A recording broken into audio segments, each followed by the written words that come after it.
నారు పుయ్యకుండా నీరు పెట్టకుండా ఈ ప్రపంచంలో పెరిగేది ఒక్కటే, అహంకారం.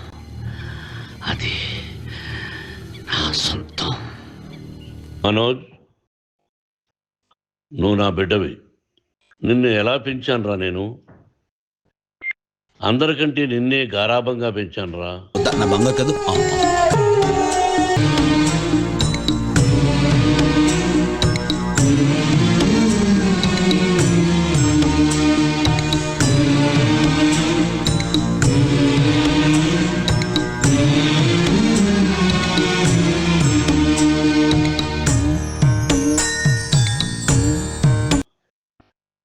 నీకే ఎక్కువ ఖర్చు పెట్టి చదివించాలని ప్రయత్నం చేశాను రా.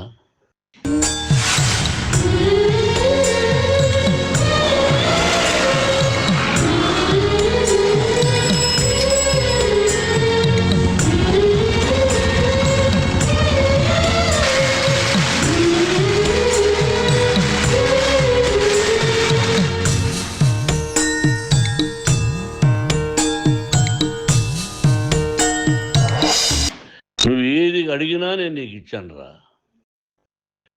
ఈ మెత్తడి మొక్కలు నీకు, ఈ మూడుసలు నాకు. కానీ ఈ రోజున నువ్వు చేస్తున్న పని బిడ్డల గుండెల మీద తంతారంటారే, అలా తన్నేవరా. మనసు ఆవేదనతో కింగిపోతుందిరా.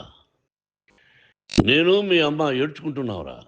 ఎంతమందికి ఫ్రీ ఎడ్యుకేషన్ ఇస్తున్నావు, వాడి దగ్గర ఏది ఆశించరా. అంటాము, చేసేస్తామా? నువ్వు ఎందుకు ఇలా తయారైపోయావు? ఎందుకు ఇంట్లో ఉండే పని వాళ్ళందరినీ కొడుతున్నావు? తను చెప్పేది కూడా కాస్త వినొచ్చు కదా. నీ వల్ల వీడు కూడా నాకు సలహాలు ఇస్తున్నాడు. పనివాడు వాడు పని చేసుకోవడానికి మన ఇంటికి వచ్చాడు రా. ఆ పనివాడిని కొట్టడం చాలా మహా పాపంరా. జీతాలు ఇచ్చేవాడి మీద జోకులేసి ఇలాగే జీవితం తలకిందులైపోద్ది యదవా. అర్థమైందా? ఇంకైనా నువ్వు నీ భార్య మారి బయట ఉండండి రా అన్నాను నేను. లేదు డాడీ, తప్పు చేయలేని ఒకసారి వచ్చావు. నా తప్పు నేను తెలుసుకున్నాను.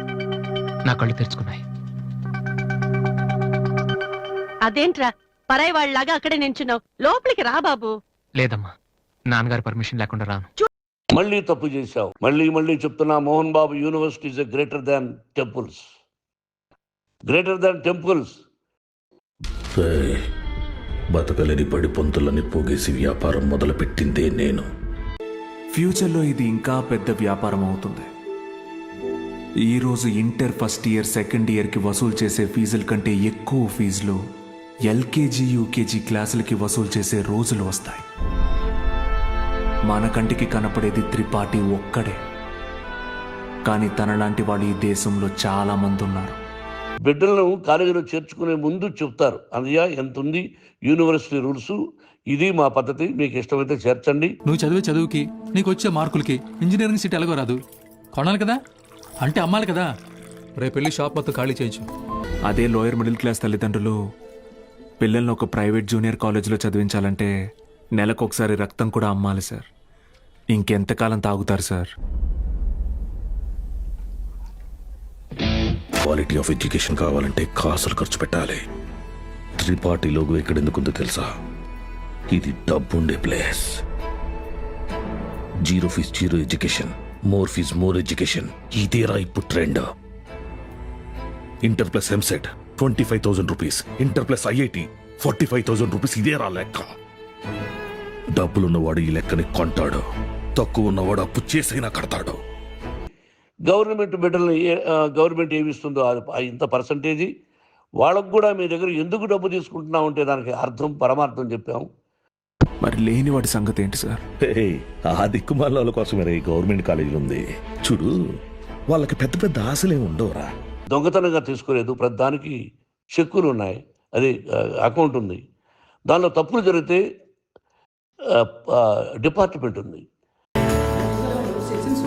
E1, E2, E3. E1 inter వచ్చేసి +1 +2 సిలబస్ తో పాటు ఓన్లీ 20% మాత్రమే చెక్ సార్, మిగతా అంతా క్యాష్ లోనే తీసుకోండి. Okay sir. Next NEET package కదా? అవునండి. ఏమోటి ఇవ్వండి. కాలేజీలో ఏదైనా తప్పు జరిగితే గవర్నమెంట్ ఉంది. నువ్వు చెప్తే వినడం, కానీ అపోజిషన్ లీడర్ అసెంబ్లీ హాల్లో చెప్తే వింటాడుగా. త్రిపాఠి, నాకు చిన్న సాయం చేస్తావా? ఏంటి? దయచేసి నువ్వు రాజకీయాల్లోకి మాత్రం రాకయా. డెఫినెట్ గా రాను. ఎడ్యుకేషన్ లో ఇంత డబ్బు పాలిటిక్స్ లో రాదు. ఇవన్నీ నీకు తెలుసు. ఈ రోజున ప్రపంచంలోనే నెంబర్ 1గా చేయాలని మీ అన్న కష్టపడి ఇతర దేశాల్లో నెంబర్ 1 యూనివర్సిటీ టైఅప్ చేశాడు. విద్య అనేది గుడిలో దేవుడికి పెట్టే నైవేద్యంతో సమానం సార్. పంచండి, 5 స్టార్ హోటల్లో డిష్ లాగా అమ్మకండి. ఆలోచించుకో. ఈ ఇంట్లోకి అడుగు పెట్టడానికి నీకు అధికారం లేదు.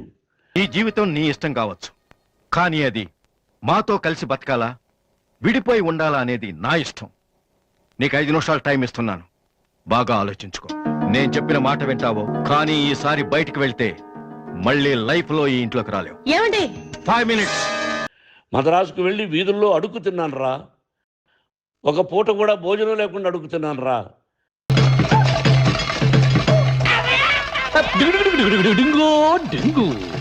బుల్లెట్ నా అడుక్కు తినే బొచ్చుకు తగిలిందిరా, అందుకే బతికిపోయా.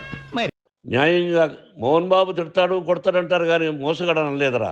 తనీష్ని తిడుతున్నారు మోహన్ బాబు గారు. తిడుతుంటే విష్ణు ఉన్నాడు. విష్ణు దగ్గరికి వెళ్ళి మోహన్ బాబు గారు కొడతానికి వచ్చేసారండి. విష్ణు బాబు లాగేశాడు నన్ను. పచ్చి బూతులు, అమ్మ బూతులు 6 గంట సేపు తిడుతూనే ఉన్నారు. నాకు షాక్. నా డబ్బు నా కష్టార్జితం. నా కష్టార్జితంలో నేను పిలిస్తేనే మీరు ఇంట్లోకి రావాలి. అటువంటిది ఆస్తులు అంటావా, ముగ్గురికి సమానంగా రాయాలా లేదా అది నా ఇష్టం. ఆస్తులు ఇస్తానా, లేకపోతే గంగపాలు చేస్తానా, లేకపోతే ఎవరికైనా దానధర్మాలు చేస్తానా, అది నాకు సంబంధించిందిరా. నా కష్టార్జితం రా. మీరు చేస్తున్న విధానం గుణగణాలు కావాలరా. కసిరి బెత్తర్ లాంటి వాడు వచ్చి పిసిలోరాడు ధర్మం 10 పైసలు వేసలేడా. ఇదిగా నేనే నీకు 10 రూపాయలు ఇస్తున్నాను. ఓ బ్లేడ్ కొనుక్కున్నా మేసం కొరిగించుకో. ధర్మం గురించి తెలియని దరిద్ర పోడా. నేను వెళ్ళొస్తాను. మందు తాగచ్చురా. ఎంత తాగాలి? పెద్ద జగ్గులో 20 బీరు పోసి పట్టరా. 20 బీర్లా? తాగడానికా పొట్ట పగిలి చావడానికా? నేను కూడా 1 or 2 పెగ్స్ తీసుకుంటా. ఇది తప్పు కాదు, జనానికి తెలియాలి. నా డబ్బు ఇది. ఏ తాగి ఎవరిని కొట్లా. తాగి నేను తింటున్నా. లోకంలో ప్రతి విధవా స్నానం చేస్తాడు, కానీ బీరు స్నానం ఈ సుడిగాలి మాత్రమే చేస్తాడు.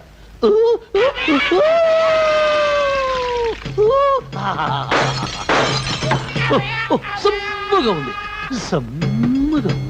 అది ప్రజలకు అక్కర్లా. నేను తప్పు చేస్తేనే ప్రజలకు కావాలా. ఇవన్నీ ఉన్నాయిరా, ఇవన్నీ తెలుసుకో.